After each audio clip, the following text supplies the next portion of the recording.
Assalamualaikum warahmatullahi wabarakatuh dan salam sejahtera kepada semua. Saya Nur Hazwani Nazihah binti Nur Azmi dan beberapa lagi rakan-rakan saya akan membentangkan tajuk struktur binaan kuil.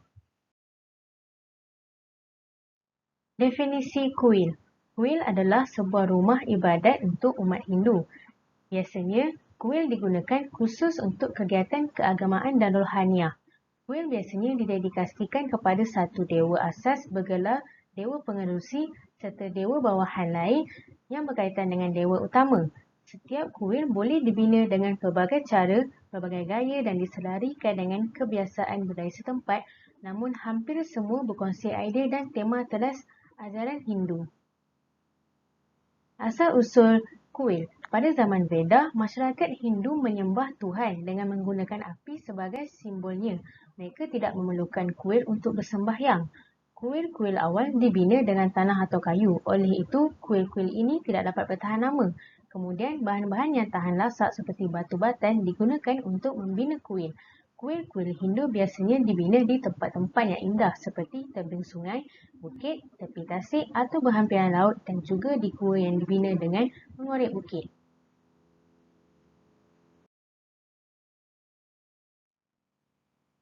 Terdapat dua jenis seni bina kuil. Yang pertama adalah gaya Dravidiski atau digelar Dravida.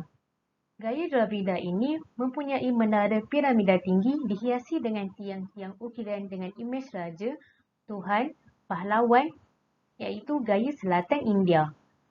Terdapat tangkai dalam piramid biasanya menurun dalam diameter ke atas. Terdapat juga kubah Shikhara di atas dan ketinggiannya adalah lebih rendah. Contoh gaya Dravida adalah kuil Katarmala dan Vaishnav.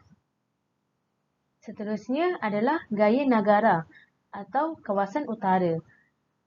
Gaya Nagara mempunyai menara dalam bentuk sarang Shikhara, kelihatan seperti gendang. Ianya bermula pada abad ke-5, mempunyai bentuk segi empat tetapi unsur-unsur hiasan dalam membahagikan ruang dan memberikan kesan bulat. Kuil-kuil kecil mengelilingi bahagian tengah atau mandapu dan struktur keseluruhan menjadi visual seperti mata air. Contoh gaya Nagara ialah kuil Tendayus. Arca Tuhan. Kuil Hindu dikelaskan mengikut jenis arca yang disembah di kuil itu seperti Svayambhu atau arca yang wujud secara semula jadi di sesuatu tempat. Daivika adalah arca buatan dewa-dewi. Arsa adalah arca buatan seseorang rishi. Pauranika adalah arca yang dipuji dalam Purana. Dan akhir sekali, Manusa adalah arca buatan manusia. Pemilihan tapak. Teks-teks agama menetapkan tempat-tempat yang sesuai untuk mendirikan sesebuah kuil. Kuil adalah istana Tuhan. Maka, perhatian khas perlu diberikan untuk memilih kawasan yang terbaik untuk mendirikan sebuah kuil. Kuil boleh didirikan di bahagian timur, utara atau timur laut sesuatu penempatan. Kawasan terbaik untuk membina kuil ialah gunung, bukit, rimba, kawasan tepi pantai dan di tepi sungai. Kuil juga boleh dibina dalam bentuk segi empat, segi tiga, segi enam atau bulat. Namun, bentuk segi empat adalah yang terbaik. Saiz dan dimensi. Ukuran kuil dan dimensi mula multi ditentukan dengan kiraan ayadi bagi karta, iaitu ketua pentadbiran kuil, bandar dan mula multi. Terdapat 3 naksyatra iaitu bintang yang digunakan seperti berikut. Yang pertama adalah alaya karta, jenma naksyatra iaitu bermaksud bintang kelahiran, orang yang mengetahui pentadbiran kuil atau contoh kasa penggunaan kuil. Yang kedua adalah vastu naksyatra bagi bandar di mana kuil berada. Ini boleh ditentukan berdasarkan kepada nama bandar. Yang akhir sekali adalah naksyatra suami, iaitu bintang bagi suami atau mula multi yang akan ditempatkan di kuil. Naksyatra untuk setiap suami telah diberikan dalam Silpa Sastras. Ayadi itu bermaksud ayam yang bermaksud pendapatan, keuntungan, faedah yang diperolehi. Oleh itu, sistem kiraan astrologi ini dikenali sebagai Ayadi Sutram atau Ayadi Porutam. Seterusnya ialah bahan binaan. Menurut Kapinjala Samhita, kuil boleh dibina dengan 3. Yang paling utama ialah batu, ini adalah terbaik. Seterusnya, batu batan, madihama, sederhana dan seterusnya, kayu ada hama jenis rendah. Seterusnya ialah warna. Teks-teks agama juga telah menyebut tentang warna yang sesuai untuk setiap arca Tuhan. Kegagalan mereka untuk mematuhi ini juga adalah tidak baik. Sebahagian kuil adalah dihiasi dengan warna emas dan sebahagian adalah dihiasi dengan berwarna-warni. Seterusnya adalah masa. Masa yang sesuai untuk memulakan kerja-kerja pembinaan kuil adalah pada waktu Uttarayana. Uttarayana ialah sehari selepas musim sejuk sekitar 22 Disember dan berlanjutan selama 6 bulan hingga ke musim sejuk. Uttarayana merupakan waktu yang terbaik untuk memulakan kerja-kerja pembinaan kuil.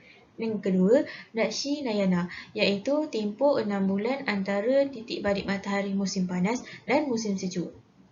Dakshinayana merupakan waktu yang baik untuk memulakan kerja pembinaan kuil. Naksatra. Naksatra merupakan kalender Hindu yang sesuai digunakan adalah Revati, Punarpusam, Magham, Uttiram, Chittirai, Anusam, Tiruvonam, Hastam, Rohini, Usam, Aswati dan Mrgashirsa. Hari sekali, hari yang sesuai untuk memulakan kerja-kerja pembinaan kuil adalah pada hari Isnin, Rabu, Khamis dan Jumaat. Di sini kami sertakan beberapa contoh kuil yang terdapat di Malaysia. Yang pertama, kuil di Batu Kes Selangor. Kuil ini sangat popular dalam kalangan rakyat Malaysia kerana terdapat patung Dewa Murugan. Patung Dewa Murugan merupakan patung Dewa Hindu yang tertinggi di Malaysia dengan ketinggian 42.7 meter. Ianya diperbuat daripada 250 tan keluli, 1550 meter padu konkrit dan 300 liter cat emas dan sebanyak 2.5 juta ringgit Malaysia telah dibelanjakan dalam pembinaan patung tersebut. Seterusnya, kuil kaca Arunmigu Seri Raja Kaliaman di Kaca Tebrau, Johor Bahru telah berjaya masuk ke dalam Malaysian Book of Records sebagai kuil kaca pertama dan satu-satunya di negara kita pada 12 Mei 2010. Akhir sekali, kuil Seri Maratan Davar Alayam di Maran Pahang. Seterusnya, saya akan membentangkan tentang peranan kuil. Lawatan ke kuil bukanlah sesuatu yang wajib bagi penganut agama Hindu. Biasanya, di setiap rumah orang Hindu akan terdapat sebuah kamar atau tempat sembahyang. Oleh itu, penganut Hindu hanya akan melawat ke kuil semasa upacara perayaan agama. Namun, kuil-kuil Hindu biasanya mengadakan kirtana iaitu nyanyian lagu-lagu suci atau ceramah agama untuk orang ramai. Kuil juga dianggap sebagai tempat para penganut mempersembahkan barangan kepada dewa-dewi yang sering melindungi dan memberi kepada segenap masyarakat sesuai dengan apa yang disampaikan di dalam kitab Bhagavata Purana. Ada juga sesetengah kuil yang ditetapkan sebagai acara mengadakan keraian, menyanjung seni dan budaya dalam bentuk muzik dan tarian. Bukan itu sahaja, kuil juga berperanan untuk menghidupkan usia seperti perkahwinan, pemanjatan syukur anak baru lahir sampailah ke kematian orang tersayang. Kuil-kuil juga pernah menjadi pusat utama jiwa yang menghidupkan dinasti atau kegiatan ekonomi yang pernah mekar dalam sesebuah kerajaan terutamanya pada zaman purba India. Kesimpulan yang dapat dibuat daripada pembentangan kumpulan kami hari ini ialah budaya dan seni bina kuil telah dibentuk selama beribu-ribu tahun dengan mengambil kira tradisi dari lebih 200 kumpulan etnik dan pelbagai gaya. Kuil Hindu juga mempunyai sejarah lebih daripada 4,000 tahun tetapi pembinaannya masih dilakukan mengikut kanun seni bina tertentu yang diketahui sejak zaman dahulu kala. Sampai di sini sahaja pembentangan dari kumpulan kami. Sekian, terima kasih.